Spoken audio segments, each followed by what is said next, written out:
Strap yourself in, woodwork prohibited and available in the studio shop. Hi everybody, Dan Schinder here on Drum Talk TV, and it's a special episode for Extreme Drummer Haircuts with Chris Slade. How are you, Chris? Hi. Thanks so much for coming all the way out to Las Vegas from the UK. You asked me to do an interview.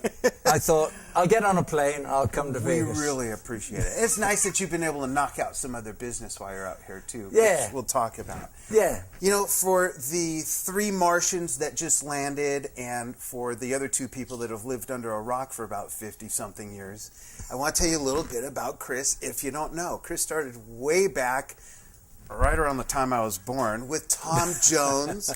Worked with Tom Jones on, what, about 6 albums, right? Including Live in Las Vegas. I can't remember. Live in Las 6. Vegas. Yeah. Yeah, it probably is 6. Yeah. And you worked with Olivia Newton-John in her beginnings in the group Tomorrow. That's right. You were with Tom Paxton. You've played with, Manfred, Mann, Uriah Heep, David Gilmour, Jimmy Page, Paul Rogers, and Tony Franklin in The Firm. ACDC, you may have heard of ACDC, the song Thunderstruck, The Razor's Edge, great album.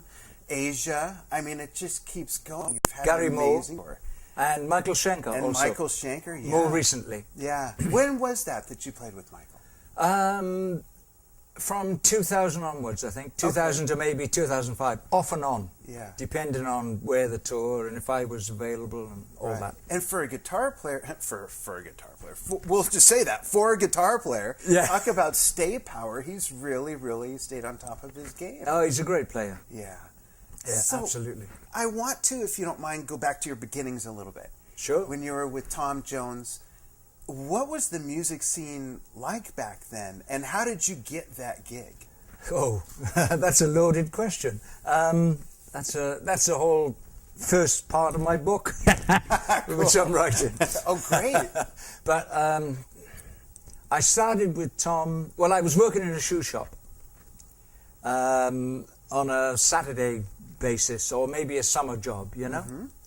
Mm-hmm. And I'd heard that very day, that Tommy Scott and the Senators, as they were called, had sacked their drummer the night before. And this was a Friday. They always worked there on a Thursday. Right. And somebody in the shop, in the shoe shop, said to me, Chris, they sacked their drummer last night. I went, what? And about an hour later, the guitarist came into the shop to buy shoes. Whoa. Talk about serendipity. How bizarre. Yeah. And so I was like a 17-year-old kid, 16, 17, you know, it was like, and he was 22. A grown man. Really old, you know, and I go up and I go, I heard you haven't got a drummer, and I'm a drummer, and I live close to Tom. Just got it all out of the way, right? Yeah. I'd never met Tom, although we lived half a mile from each other. Mike Roberts then, we arranged, because there were no cell phones back then. Right. You had to go to a phone box to make a call, one of those red phone boxes, you know. And we got in touch, and within a few days, they came to my house. And I had my brand new Premier drum set up in the front room, the living room. And they came in and they said, can you play Walk, Don't Run? And I went, and they went, let's go to the pub and rehearse. Wow, just like that. That was it. Wow. And that really is the whole story. That was the launching pad, really, right? Yep. Yeah. I got to ask you something. How aggravating was it at that point in your career, after things got going? How aggravating was it to be back there, and I do mean back there on the drums, and have this singer constantly getting in the way when the women were throwing the bras and panties at you? I mean, would that not bother you? I know. I had so many words with him about that. Look, Tom, you know? Yeah, hello, the drummer. The one they've come to see. The ones they're Tom, moving to. You know? I know. But he's like that. He's such an egotist. He had to go out front and pick the and the phone numbers up as Right, well. right. I never got the phone numbers. He got them all. Probably better off. Yeah. Certainly better off now. And then moving through, I mean, you worked with Olivia Newton-John in her beginnings, right? Yeah, she was like a starlet, if you like. Yeah. Sorry, Livy. But she was an actress who sang, and then she became a singer, if you see what I mean. Yeah, she was always a singer, but it was a movie. It was put together by Cubby Broccoli, who also produced the James Bond movies and a few other things like that. So it was a big deal, this guy. And he put this thing together called Tomorrow. I wasn't in the movie. I replaced, I think his name was Carl Chambers, actually. I replaced an American drummer. And I was in the band for maybe 6 months. Through the evolution of your career, playing through these different bands, and in a way, a lot of different genres of music, too. When you look at Tom Jones and Tomorrow, and you look at Manfred Mann's Earth Band, you look at Uriah Heep, ACDC, on and on. Yeah, there's certainly some overlap in what the drummer's duties were, what your job was, and how you played. But there's quite some differences as well. What, out of all those different iconic bands, really, that you've played with, what was the one that felt to you most different from all the others? You know, it's got to be ACDC, I suppose, because they're such a clockwork unit. It's unbelievable. Malcolm Young has to be the greatest rhythm guitarist ever. Yeah.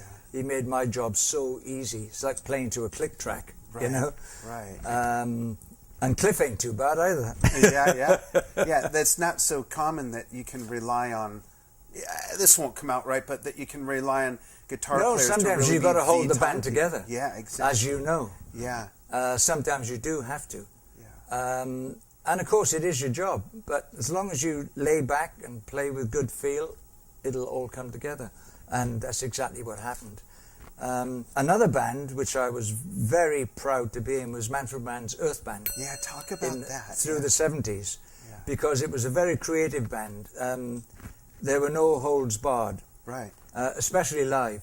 It'd be considered progressive, right? It was progressive, very much so. Right. Very much so. We used to go off on tangents, and especially in the first incarnation with Mick Rogers singing and playing guitar, because he had a lot of jazz influence and a lot of blues influence, and he sang like Jack Bruce, you know. So it was sometimes it was more like Cream than Cream was, you know. Wow.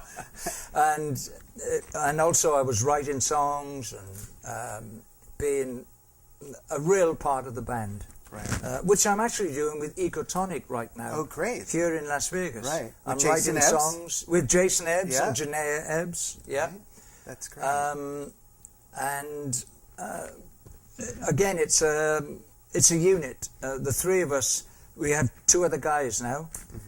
Greg Fox on keyboards and Bones on bass. And it's a great unit. But for a few years, it was just the three of us, Jason, Janaea, and myself. So I'm very pleased to be involved with that. But it's sort of a throwback to Earth Band when I was doing That's cool. everything, playing drums, writing songs, generally involved in the running of the band, Right. that sort of thing. That's great. Whereas with ACDC, it was all done. You Yeah. know? It's like, go over there, okay. Yeah. Yeah. Fly to China, okay.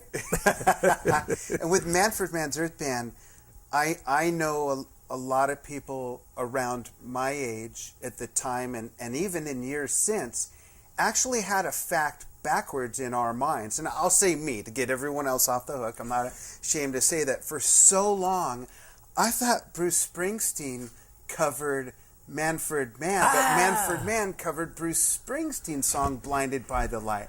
I didn't know that till like maybe a couple years ago or something. Wow. Yeah. That's surprising. Yeah. I mean, some people, I know. And some people think Tom Jones wrote The Green, Green Grass of Home. you know, Right. Which he didn't. Right. And that all the undergarments were for him and not the drummer. I know. Now, going back I've got to have a word with him. I really have to. I haven't seen him for about 3 years, actually. I saw him in Vegas last time. Oh, really? So, went to the show, saw the show, really enjoyed it. Went backstage to see him before and after. Okay, Tom, great to see you. Bye then. Has he still got it? Has he still got it?